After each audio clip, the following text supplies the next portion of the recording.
네, 안녕하세요. 송윤근입니다. 오늘도 도전창의 퀴즈왕 저와 함께 풀어보도록 해요. 오늘 주제는 아마 이제 보는 눈이 좀 다른 거, 이렇게 사람마다 관점이 다 다른데, 관점이 다르면 보는 대상이 똑같아도 다르게 생각할 수 있겠죠. 그런 얘기입니다. 한번 따라가 보면, 첫 번째 이야기는 그 BBC 다큐멘터리에 이제 예전에 방영됐던 내용인데, 사람과 관련해서 사람을 숫자로 다 이렇게 바꿔서 한번 설명을 해보는 거예요. 한 어린 아이가 태어나서 죽을 때까지 살아가면서 겪는 일들을 숫자로 풀어보는 건데 몇 가지만 썼습니다. 그 다큐멘터리 보면 이제 무수히 많은 이야기들이 나오는데, 예를 들어 뭐 1억 2,320만 750개의 단어를 사용한대요. 사람이 평생 살아가면서. 또 대략 평균적으로 한 533권의 책을 읽게 되고, 또 4억 1,500만 번 정도 눈을 깜빡깜빡거리게 된다고 하고, 또 7,100번 정도 대략 그 정도 목욕을 하고, 그 다음에 눈물로 흘리는 양을 다 모아보면 한 70리터 정도 된다고 그러고, 뭐 이런 숫자와 관련된 얘기들이 쭉 나와요. 재미있죠? 예. 아주 재미있는 이야기고, 두 번째 이야기는, 왜 현대인들이 비만에 잘 걸리고 성인병에 잘 걸리느냐, 이런 문제에 대해서 이제 어떤 저자가 그 사람들이 단 거를 좋아해서 단 거를 많이 먹다 보니까 그런 거 아니냐인데, 그 사람이 왜 단 걸 좋아하느냐, 이걸 설명하는 글이에요. 그래서 보통 그냥 사람들이 단 걸 좋아하도록 처음부터 그렇게 돼 있었던 게 아닐까 이런데, 이 사람은 이제 진화론적인 관점에서 옛날에 초기 인류가 아프리카 초원 지역에서 이렇게 생활할 때 이런 맹수도 많고 먹고 살기가 힘들죠. 그러니까 단 걸 좋아해서 단 것만 보면 집어먹도록 그렇게 좀 이렇게 변화해서 그런 사람들이 이제 잘 환경에 적응해서 살아남았다는 거죠. 그러니까 이렇게 당분이나 이런 데에 이제 영양소들이 많고 그 칼로리가 높으니까 단 게, 그래서 열량을 유지할 수 있도록 단 걸 좋아하게 됐는데, 근데 이제 현대 사회는 사실 뭐 단 게 사방천지에 널려 있잖아요. 근데 그때 진화론적으로 이렇게 체득된, 어떻게 보면 그런 거에 적응해서 살아남은 사람들이 지금까지 오기 때문에 우리 몸 안에 여전히 단 걸 좋아하는 어떤 그런 경향이 있다는 거예요. 그래서 널려 있는데 좋아하니까 많이 먹게 되고, 그래서 비만과 성인병의 원인이 된 거 아니냐, 이런 설명이에요. 그럴싸하죠. 그러니까 진화 심리학적인 측면에서 이 비만과 성인병의 원인을 진단해 본 겁니다. 이 저자가. 재미있는 이야기고요. 그럼 세 번째는 이제 물건을 파고도 많이 팔고 사고 했는데도, 무역을 많이 했는데도 어떤 사람들은 되게 굉장히 가난해. 그 이유가 뭐냐, 이것을 또 밝히는 건데, 이 저자는 이제 뭐 커피나 뭐 여러 가지 생산품을 생산자가 만들어서 소비자한테 파는데 직접 파는 길이 막혀 있는 거죠. 이거는 저기 어디 먼 외국에서 생산되고 우리나라에서 쓰고 싶은데 직접 만나서 살 수 없으니까 중개자가 생기고, 근데 이 중개자가 약간 못된 중개자인 거죠. 그래서 생산자한테서는 되게 싼 값에 사고, 이 사람한테는 되게 비싼 값에 팔아서 중간에 자기가 많이 남기는 거예요. 그러니까 이쪽 사람들은 내가 커피를 비싼 돈 주고 사 먹으니까 커피를 생산하고 이런 사람들이 돈을 많이 벌고 좋겠네라고 생각할 수 있지만, 실제로는 이 사람들은 아주 뭐 한 끼니 제대로 먹기도 힘들 정도로 그렇게 힘겹게 살아가고 있는 경우들이 많다는 거죠. 그래서 저자가 요걸 이제 어떻게 바꿔야 된다, 이 중간 이 경로를 바꿔서 직접 뭐 무역을 한다든가, 혹은 좀 착한 중개자를 둬서 적당한 가격을 지불하고 사주면 생산자도 해피하고 소비자도 해피할 수 있는 그런 무역이 있지 않겠느냐. 그래서 그게 요즘 이제 유행하는 어떤 공정무역이라는 거예요. 그런 컨셉으로 이런 가난한 이유를 진단하고 무역을 새로운 눈으로 한번 본 거죠. 이게 세 번째 이야기입니다. 쭉 이야기가 나오고, 이제 첫 번째 퀴즈가 이거예요. 앞에 이 세 명, BBC 다큐멘터리를 만들었던 프로듀서하고 뒤에 두 명의 저자가 어떤 카페에 같이 들어간다면 어떨까? 이게 이제 좀 한번 상상을 해본 거예요. 가상의 일을. 그럼 어떨 것 같으세요? 이 세 사람이 어떤 대화를 나눌까?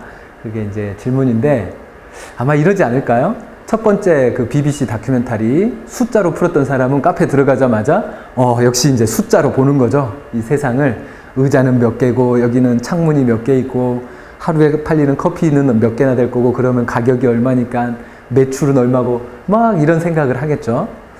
그 다음에 이제 두 번째 사람 같으면 어떤 얘기를 할까? 이런 거 어떠세요? 이거 실제로 어떤 책에 있는 얘기입니다. 왜 사람들이 카페에 가면 이렇게 유리창이 있는 쪽으로 벽에 이렇게 둘러서 창 쪽에 앉는 줄 아느냐. 역시 이제 진화 심리학적으로 이걸 설명하겠죠.